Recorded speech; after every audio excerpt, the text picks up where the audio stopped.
This is the third in a series of lectures about, very short ones, about the Great Migration. The key thing about the Great Migration is that it came about because of the same forces that had developed the Depression. So therefore, what the Depression had done was put a lot of people out of work in rural areas, and they were forced to look all over the country for work. The people worst affected were African Americans. If you think about the Okies, made famous in John Steinbeck's Of Mice and Men, if anybody's seen the movie, of course you haven't, you've never seen any of the movies that I actually talk about, but also if you've read the book Of Mice and Men, which is often talked about, or at least discussed at a GCSE or A-level syllabus, then you will find that the Okies are presented as these white Oklahomans who were forced to go to California. But the real story is that African Americans were shifted off the land, particularly sharecropping African Americans. With the Great Dust Bowl, many of the rural African Americans were forced to go up to cities in the north and west to seek work and to find a better life for themselves. And that this occurred really in the 1930s to a great extent, forced African Americans up north. This can be overblown, though, in some of the literature. So, for instance, I know in some of the literature it's presented this is the real reason why African Americans became the focus of race relations. But I think that's slightly deceptive because more African Americans shifted during the Second World War, when there were definitely manufacturing jobs to go to, than they did during the 1930s. Nevertheless, it's important for us to understand what was happening.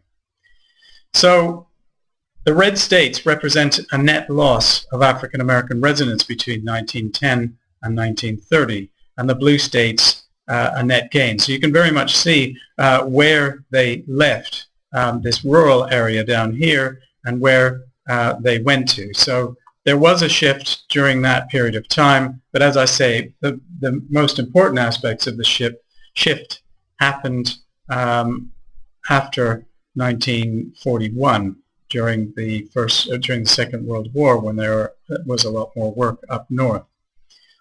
There's also a picture by Rose Piper of Slow Down Freight Train. One of the things that happened, in fact this is how the Scottsboro Boys were traveling around, is that the many different freight trains, particularly if they were empty, would attract what were called then hobos or bums, people who had no other way of actually traveling around and had no money to travel, would jump on freight trains and hitch a ride for free. And that's a picture representing, Rose Piper Slow Down is a picture of representing this way of traveling around and how people would get from state to state. This is indeed how the Scottsboro Boys were traveling at the time. So you have also in the next slide African Americans leaving the South. That was a picture of the buggies that they used to have to use even in the 1930s. They couldn't afford cars, and they would emerge from those kind of southern little sharecropping, and you can see the dust in that particular picture. I hope you can see it. I'm worried slightly about the frame, but you can see the ground is all dusty and dirty, and there's really not much for them in the South.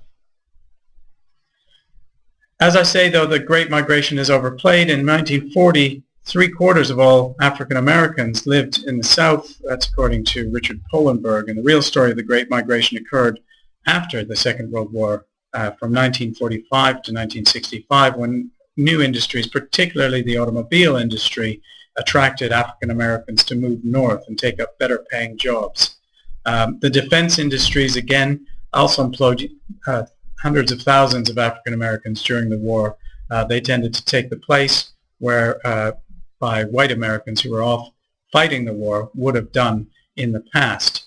And it's important to look at this as an overplaying of the whole issue, because basically it's often presented as a reason why the focus shifted onto African Americans. But as we'll find out, the shift took place earlier than when most African Americans went north.